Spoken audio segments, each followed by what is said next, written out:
Les protestations des jeunes dans les rues du Nigeria contre les violences policières ont conduit le président actuel, Muhammadu Buhari, à s'entretenir avec ses prédécesseurs afin de dégager une approche de solution à la crise.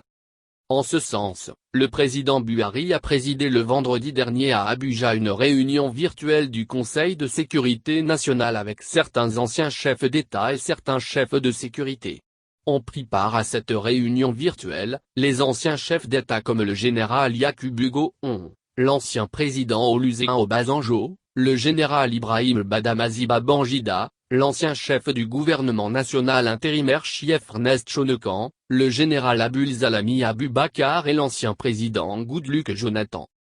Cette rencontre est intervenue après le message du président Buhari sur la nation sur la situation sécuritaire dans le pays, laquelle est marquée par des manifestations contre les violences policières en deçà. Lors des discussions avec ses prédécesseurs, le président Buhari a réaffirmé que le gouvernement ne croisera pas les bras et ne laissera pas les criminels continuer à perpétrer des actes de banditisme dans le pays. Il a rappelé les concessions faites dès le départ par son administration aux jeunes manifestants qui protestaient contre les dérives de certains membres de la SAR.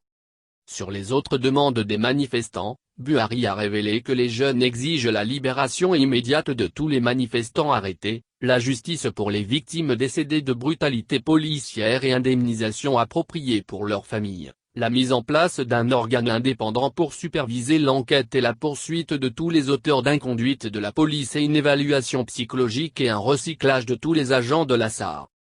À ces demandes, Buhari a informé les anciens chefs d'État du Nigeria que le gouvernement a accepté toutes les demandes et a procédé à la dissolution du SAR en attendant une évaluation des autres doléances.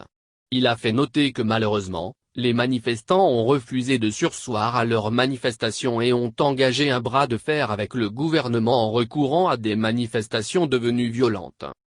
Buhari a achevé sa présentation de la situation avec l'assurance de garantir la liberté ainsi que les droits fondamentaux de tous les citoyens de sorte à préserver l'unité du Nigeria. En retour, chacun des anciens dirigeants du Nigeria a félicité le président Buhari pour les mesures prises jusqu'ici afin de rétablir le calme et l'ordre dans le pays. Les anciens chefs d'État ont appelé à la création d'emplois, à l'amélioration de l'économie, la promotion des investissements directs étrangers pour soulager la nervosité des jeunes.